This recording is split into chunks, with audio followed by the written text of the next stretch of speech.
Welcome back to another Save It for Parts desert adventure. In late 2023, we went out to the annual Underground and Overland meetup near Death Valley.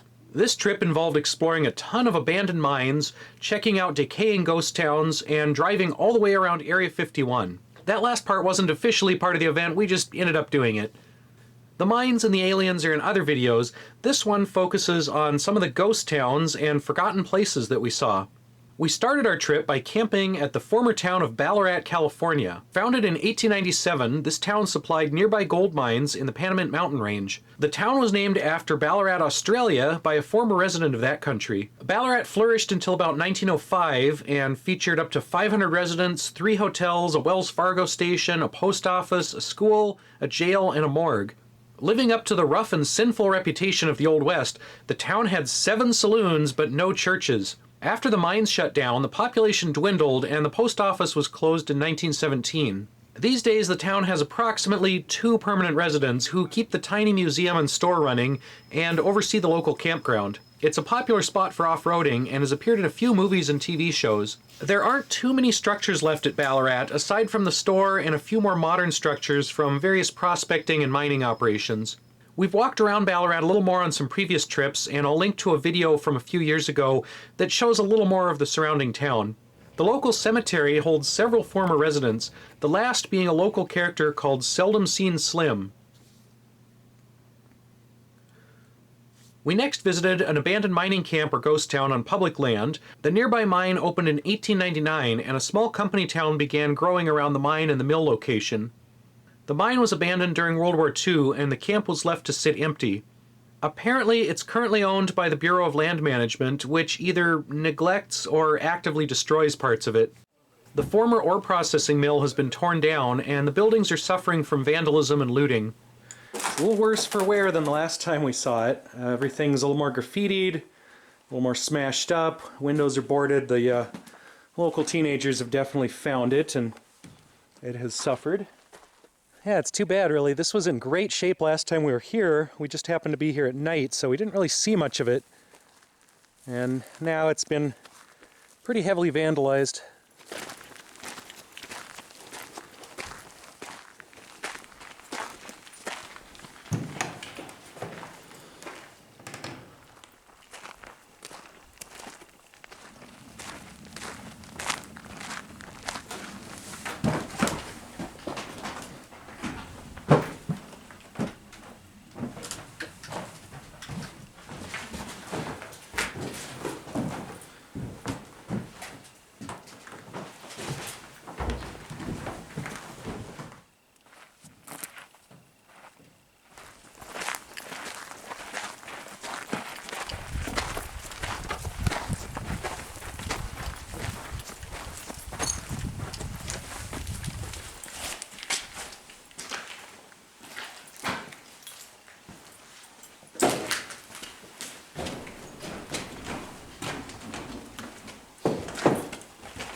Why they needed barbed wire in the school.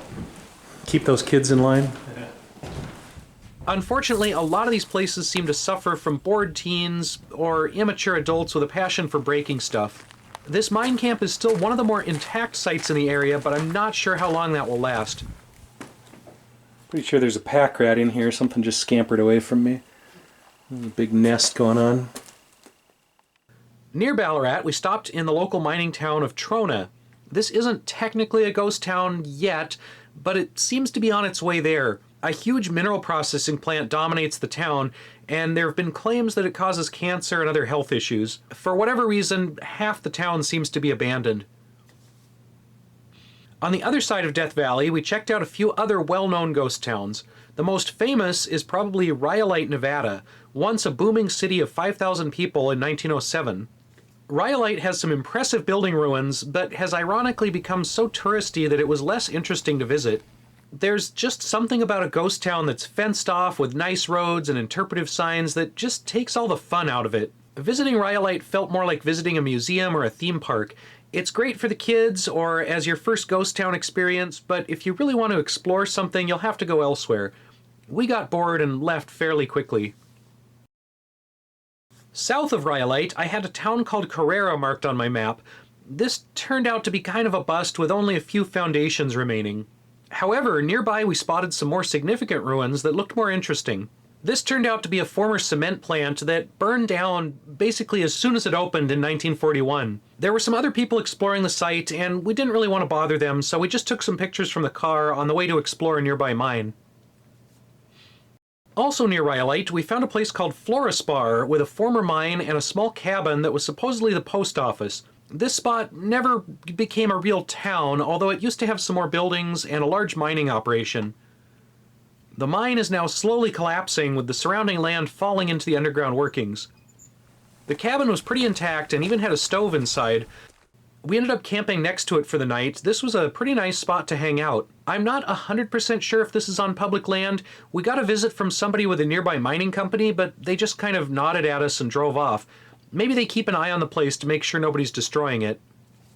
As we continued our trip, we came across another ghost town deeper into Nevada. This one had the imaginative name of Warm Springs and was located at a gushing warm spring.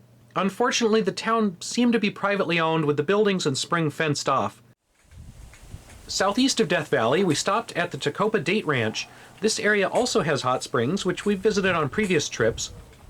Down the valley from the Date Ranch are some small ruins and remnants of former mining camps.